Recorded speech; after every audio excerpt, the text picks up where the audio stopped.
Hello दोस्तों, नमस्कार। स्वागत है आपका अपने यूट्यूब चैनल नाव रेलवे में।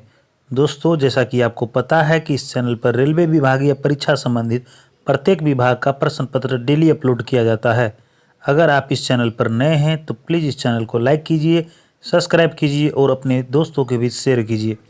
दोस्तों, अगर आप एक रेलवे एम्प्लॉय हैं तो यह चैनल आपके लिए काफ़ी हेल्पफुल साबित होगा प्रमोशन रिलेटेड एग्ज़ाम में, चाहे वो एलडीसी की हो या जीडीसी की। दोस्तों, आज का प्रश्न पत्र लखनऊ डिवीज़न में हुए एलडीसी 25% कोटा का जूनियर इंजीनियर के लिए जो एग्ज़ाम हुआ था उसका प्रश्न पत्र दोस्तों आज हम लोग हल करेंगे। जेई इलेक्ट्रिकल में बहुत सारे ब्रांच आते हैं दोस्तों। ये इलेक्ट्रिकल जनरल का है जिसमें टीएल, एसी और पावर आते हैं। तो दोस्तों, देरी नहीं करते हुए आइए शुरू करते हैं आज का पहला प्रश्न। पहला प्रश्न है दोस्तों, कम पावर फैक्टर के क्या कारण हैं? तो इसका सही जवाब हो जाएगा दोस्तों ऑप्शन नंबर ए, लॉस का बढ़ना। प्रश्न संख्या 2, निम्नलिखित में से कौन सा पावर फैक्टर कम करता है?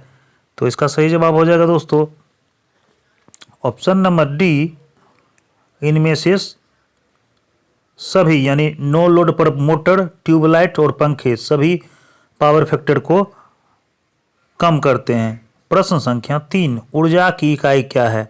तो इसका सही जवाब हो जाएगा दोस्तों ऑप्शन नंबर बी, किलोवाट घंटा।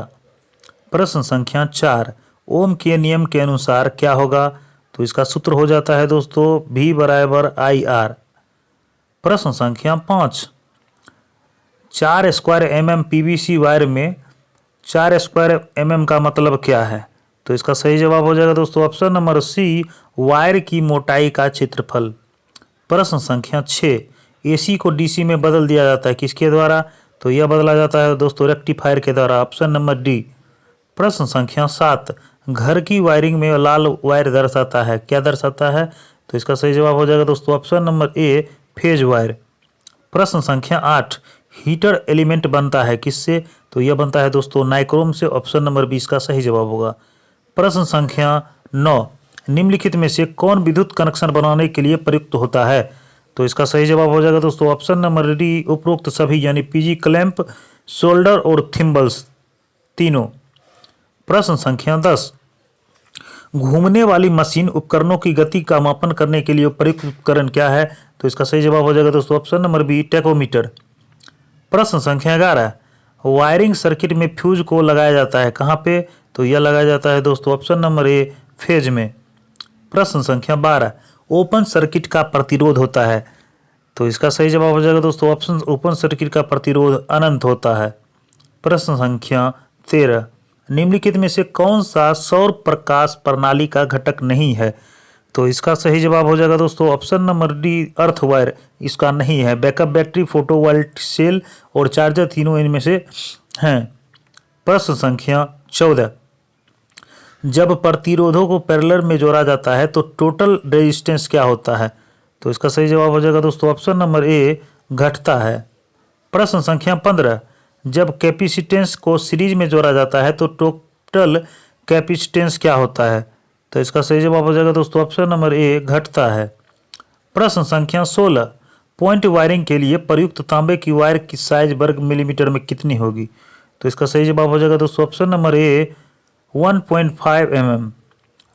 प्रश्न संख्या 17, 11 kV 415 वोल्ट उपकरण की सम्मिलित अर्थ रेसिस्टेंस किससे ज़्यादा नहीं होनी चाहिए? तो इसका सही जवाब हो जाएगा दोस्तों ऑप्शन नंबर बी, 2 ओम से ज़्यादा नहीं होना चाहिए। प्रश्न संख्या 18, वर्तमान टैरिफ के अनुसार सब स्टेशन का न्यूनतम पावर फैक्टर होना चाहिए कितना? तो इसका सही जवाब हो जाएगा दोस्तों ऑप्शन नंबर बी, 0.90। प्रश्न संख्या 19, 11 kV लाइन से भवन के किसी भी हिस्से तक की न्यूनतम क्लियरेंस होना चाहिए कितना? तो इसका सही जवाब हो जाएगा दोस्तों ऑप्शन नंबर सी, 3.7 मीटर। प्रश्न संख्या 20, ट्रांसफार्मर के तापमान की वृद्धि को डैश रिले संकेत करता है। तो इसका सही जवाब हो जाएगा दोस्तों option number D, thermal relay. प्रश्न संख्या 21, 120 AH lead acid battery set की सामान्य चार्जिंग दर क्या है? तो इसका सही जवाब हो जाएगा दोस्तों ऑप्शन नंबर सी, 12 एम्पियर। प्रश्न संख्या 22, लेड एसिड सेल में सेडिमेंटेशन का कारण क्या है? तो इसका सही जवाब हो जाएगा दोस्तों ऑप्शन नंबर ए, हाई रेट पर ओवरचार्जिंग।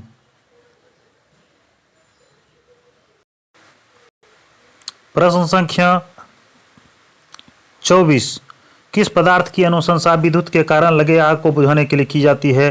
तो इसका सही जवाब हो जाएगा दोस्तों option number B, carbon dioxide. प्रश्न संख्या 25, निम्नलिखित में से क्या एक विद्युत उपकेंद्र में अनिवार्य रूप से रखना चाहिए? तो इसका सही जवाब हो जाएगा दोस्तों ऑप्शन नंबर डी, इनमें से सभी। स्ट्रेचर भी रहना चाहिए, अर्थिंग छड़ी, फर्स्ट एड बॉक्स तीनों रहना चाहिए। प्रश्न संख्या 26, पावर फैक्टर डैश तथा ऑपरेंट पावर अनुपात है। तो इसका सही जवाब हो जाएगा दोस्तों ऑप्शन नंबर ए, एक्टिव पावर तथा ऑपरेंट पावर का अनुपात है। प्रश्न संख्या 27, ट्रांसफार्मर में कोर लॉस का कारण होता है। तो इसका सही जवाब हो जाएगा दोस्तों ऑप्शन नंबर सी, ए और बी दोनों, ये हिस्टोस लॉस और एडी करंट लॉस दोनों होता है। प्रश्न संख्या 28, ट्रांसफार्मर तेल का न्यूनतम बीडीबी होना चाहिए कितना? तो इसका सही जवाब हो जाएगा दोस्तों ऑप्शन नंबर बी, 30 केवी। प्रश्न संख्या 29, ट्रांसफार्मर के ब्रीदर में भरा जाने वाला पदार्थ क्या होता है?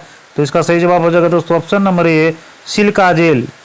प्रश्न संख्या 30, ट्रांसफार्मर में आंतरिक खराबी की सूचना देने वाला सुरक्षा उपकरण क्या है? तो इसका सही जवाब हो जाएगा दोस्तों option number B, Buchholz relay. प्रश्न संख्या 31, ट्रांसफार्मर का ओपन सर्किट परीक्षण निर्धारित करता है, क्या निर्धारित करता है? तो इसका सही जवाब हो जाएगा दोस्तों ऑप्शन नंबर ए, आयरन लॉस। प्रश्न संख्या 32, एक स्टेप अप ट्रांसफार्मर वृद्धि करता है क्या? तो यह वृद्धि करता है वोल्टेज को दोस्तों और करंट को कम करता है। प्रश्न संख्या 33, एक ट्रांसफार्मर में कंजर्वेटर टैंक का उद्देश्य क्या है? तो इसका सही जवाब हो जाएगा दोस्तों ऑप्शन नंबर बी, सी। ए और बी दोनों तेल स्तर की निगरानी करता है, तेल स्तर को ऊपर भी करता है। ऑप्शन नंबर सी इसका सही जवाब होगा। प्रश्न संख्या 34, निम्न में से कौन ट्रांसफार्मर इंस्टॉलेशन का हिस्सा नहीं है? तो इसका सही जवाब हो जाएगा दोस्तों ऑप्शन नंबर डी, एक्साइटेड इसका हिस्सा नहीं है, बाकी ब्रीदर, कंजर्वेटर और बुकलेज इसका हिस्सा है। प्रश्न संख्या 35, एक ट्रांसफार्मर के किस हिस्से को बाहर से देखा जा सकता है? तो इसका सही जवाब हो जाएगा दोस्तों ऑप्शन नंबर ए, बूशिंग को देख सकते हैं, बाकी सब इंटरनल पार्ट है। प्रश्न संख्या 36, एक ट्रांसफार्मर द्वारा उत्पन्न ध्वनि को क्या कहा जाता है? तो इसका सही जवाब हो जाएगा दोस्तों ऑप्शन नंबर बी, हमिंग कहा जाता है, जिसको हम बोलते हैं। प्रश्न संख्या 37, इमारतों के लिए अधिकतम मान्य अर्थ प्रतिरोध क्या है? तो इसका सही जवाब हो जाएगा दोस्तों ऑप्शन नंबर डी, 8 ओम। प्रश्न संख्या 38, पाइप अर्थिंग में जीआई पाइप के लिए न्यूनतम आंतरिक व्यास होना चाहिए कितना? तो इसका सही जवाब हो जाएगा दोस्तों ऑप्शन नंबर बी, 40 मिलीमीटर। प्रश्न संख्या 39, एसटी परिस्थापनों, उपकेंद्रों और उत्पादन स्थलों के अर्थिंग अरेंजमेंट का निरीक्षण किस अंतराल पर किया जाता है? तो इसका सही जवाब हो जाएगा दोस्तों ऑप्शन नंबर डी, 12 महीने। प्रश्न संख्या 40, एक क्लास स्टेशनों पर प्रकाश स्तर यानी इल्यूमिनेशन होना चाहिए कितना? तो इसका सही जवाब हो जाएगा दोस्तों ऑप्शन नंबर डी, 50 लक्स। प्रश्न संख्या 41, टाइप 2 क्वार्टर में अनुशंसित लाइट पॉइंट्स की संख्या कितनी होती है? तो इसका सही जवाब हो जाएगा दोस्तों ऑप्शन नंबर बी, 6। प्रश्न संख्या 42, कैंडेला निम्न में से किसकी इकाई है? तो इसका सही जवाब हो जाएगा दोस्तों ऑप्शन नंबर बी, ल्यूमिनस तीव्रता। प्रश्न संख्या 43, सोडियम वेपर डिस्चार्ज लैंप का रंग क्या होता है? तो इसका सही जवाब हो जाएगा दोस्तों ऑप्शन नंबर सी, पीला। प्रश्न संख्या 44, एक लैंप में रिफ्लेक्टर प्रदान किया जाता है किसके लिए? तो इसका सही जवाब हो जाएगा दोस्तों ऑप्शन नंबर डी, इनमें से सभी के लिए, बेहतर प्रकाश के लिए, लैंप की सुरक्षा के लिए, ग्लेयर से बचने के लिए। प्रश्न संख्या 45, यदि एक डीजी सेट चलने के कुछ समय बाद बंद हो जाता है तो संभावित कारण क्या हो सकता है? तो इसका सही जवाब हो जाएगा दोस्तों ऑप्शन नंबर डी, इनमें से सभी, यानी ईंधन लाइन में ब्लॉकेज, ईंधन में हवा, ईंधन फिल्टर का चौक होना। प्रश्न संख्या 46, यदि एक डीजी सेट सफ़ेद धुआं देता है तो संभावित कारण क्या हो सकता है? तो इसका सही जवाब हो जाएगा दोस्तों ऑप्शन नंबर ए, पानी ईंधन के साथ मिल गया है। प्रश्न संख्या 47, ऑपरेशन में डीजी सेट के पानी का तापमान सामान्यतः किस रेंज में होना चाहिए? तो इसका सही जवाब हो जाएगा दोस्तों ऑप्शन नंबर बी, 74 से 91 डिग्री सेल्सियस तक। प्रश्न संख्या 48, पंप द्वारा पानी डिलीवरी नहीं करने का कारण हो सकता है क्या? तो इसका सही जवाब हो जाएगा दोस्तों ऑप्शन नंबर ए, प्राइम की कमी। प्रश्न संख्या 49, प्राइम की आवश्यकता होती है किस पंप में? तो इसका सही जवाब हो जाएगा दोस्तों ऑप्शन नंबर ए, एचएस पंप में। प्रश्न संख्या 50, पंप सेट की ऑटोमेशन किया जाता है ताकि क्या हो सके? तो इसका सही जवाब हो जाएगा दोस्तों ऑप्शन नंबर डी, इनमें से सभी। पंपों की कार्य की सीमा तय की जा सके, विद्युत ऊर्जा की बचत की जा सके और मानव श्रम को कम किया जा सके। प्रश्न संख्या 51, सेंट्रीफ्यूगल पंप में गतिशील भाग क्या होता है? तो इसका सही जवाब हो जाएगा दोस्तों ऑप्शन नंबर ए, इम्पेलर।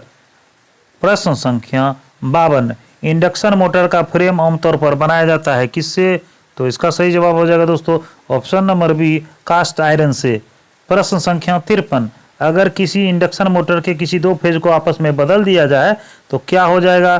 तो इसका सही जवाब हो जाएगा दोस्तों ऑप्शन नंबर ए, मोटर उल्टी दिशा में चलेगा। प्रश्न संख्या 54, एक इंडक्शन मोटर क्या है? तो इसका सही जवाब हो जाएगा दोस्तों ऑप्शन नंबर सी, कम टॉर्क के साथ सेल्फ स्टार्ट होने वाला है। प्रश्न संख्या 55, बॉल बेयरिंग के लिए आमतौर पर यह लुब्रिकेंट प्रयुक्त होता है। तो ये इसके लिए दोस्तों हमेशा हम लोग ग्रीस का उपयोग करते हैं। ऑप्शन नंबर बी इसका सही जवाब होगा। प्रश्न संख्या 56, थ्री फेज सिंक्रोनस मोटर की सिंक्रोनस गति का फॉर्मूला क्या है?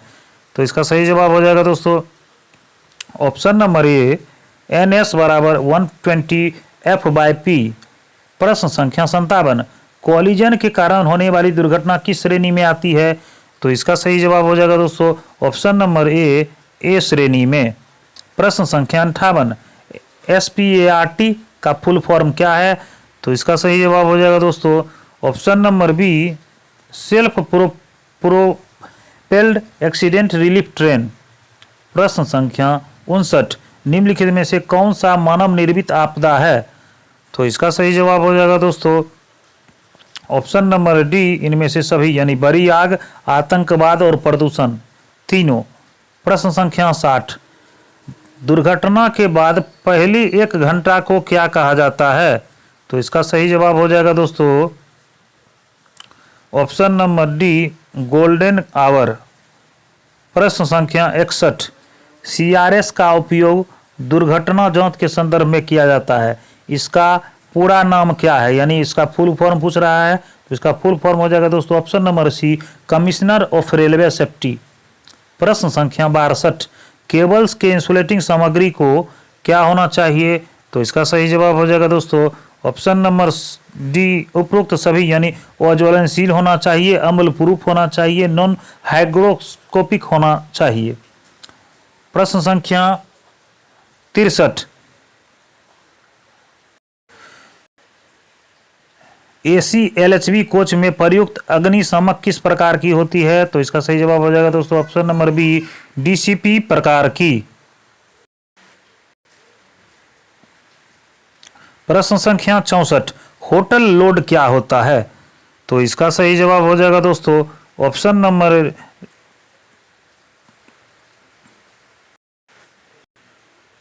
डी, इनमें से सभी, यानी एयर कंडीशनर लोड, लाइट और फैन और पेंट्री उपकरण तीनों लोड इसमें होता है। प्रश्न संख्या 65, LHV कोचों में लगाए जाने वाले स्टेप डाउन ट्रांसफार्मर की क्षमता कितनी होती है? तो इसका सही जवाब हो जाएगा दोस्तों ऑप्शन नंबर सी, 60 kVA। प्रश्न संख्या 66, WRA में प्रदान किए गए मोटर की क्षमता कितनी होती है? तो इसका सही जवाब हो जाएगा दोस्तों ऑप्शन नंबर बी, 0.5 HP। प्रश्न संख्या 67, कोचों में कितने AC पैकेट यूनिट RMPU प्रदान किए जाते हैं?